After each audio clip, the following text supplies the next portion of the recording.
Good evening, Buxton. I'm Nigel Thistledown-Bramley, broadcasting live from the Buxton Broadcasting Bunker. Now 45 with waterproof bunting, a ceremonial flask of Vovril. After yesterday's warmth, the skies have turned moody, the pavements are glistening, and the ducks are walking with purpose. Let's dive into today's headlines, where tradition, mystery, and a mild criminal activity collide in the glorious Peak District. Rain arrives in Buxton. Locals respond with stoicism, biscuits and passive-aggressive weather chat. After a balmy Saturday, the heavens have opened just in time for everyone to say, well, we needed it. Umbrellas are out, waterproof trousers are rustling, and one pensioner was seen shaking a fist at a cloud while muttering, you've had your fun, meteorologists predict. Drizzle, mizzle and the occasional soggy optimism. Longland races return for the 121st year, horsepower, hooves and heroics in the Trotters calendar. Legendary longer races gallop back into action today, featuring horse and carriage sprints, gymkhana feats, bicycles with questionable brakes and motorbikes that sounded like angry wasps. Participants came from across the UK, including one man from Kent who arrived on a unicycle and declared himself emotionally prepared.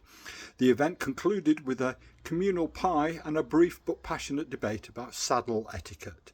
East Midlands Mayor Claire Ward allocates £3 million to the High Peak. Mayor Claire Ward announced a generous funding package to support local infrastructure, green spaces and possibly a new bench with a plaque that says, well, this is nice.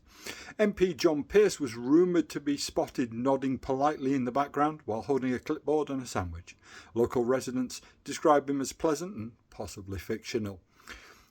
In other news, an eccentric pensioner builds 20-foot cave network beneath his garden, inspired by the Blue John caverns here in the Peak District, fuelled by biscuits. A retired geologist from Harper Hill has spent 3 decades tunnelling beneath his lawn, creating a labyrinth of hand-dug caverns, complete with stalactites made from old spoons, and a subterranean tea room. Authorities say it's structurally sound, mildly baffling, and a triumph of stubbornness and spades. The pensioner declined interviews, but offered visitors a map and a Werther's original. Police raid large cannabis grow in Buxton. Plants described as suspiciously perky. Officers discovered a substantial indoor farm hidden behind a false wall in a semi-detached house near London Road. The operation was dismantled and the plants are now in custody. One officer described the scene as like Kew Gardens, but with attitude. Neighbours say they suspected something when the house began humming and smelled like a very relaxed forest. And today's big headline, or should I say tonight's, the lunar eclipse will bring blood moon over Buxton. Spooky vibes, mild panic and one jackdaw in a cloak. At approximately 1945 hours tonight, the moon will turn a deep crimson, prompting spiritual reflection, amateur photography, and at least one person declaring, "It's a sign!" Local folklore suggests that the blood moon awakens ancient forces, or at least encourages my wife to make a strong sherry trifle. Residents are advised to gaze respectfully, howl only when necessary, and avoid making eye contact with unusually confident foxes.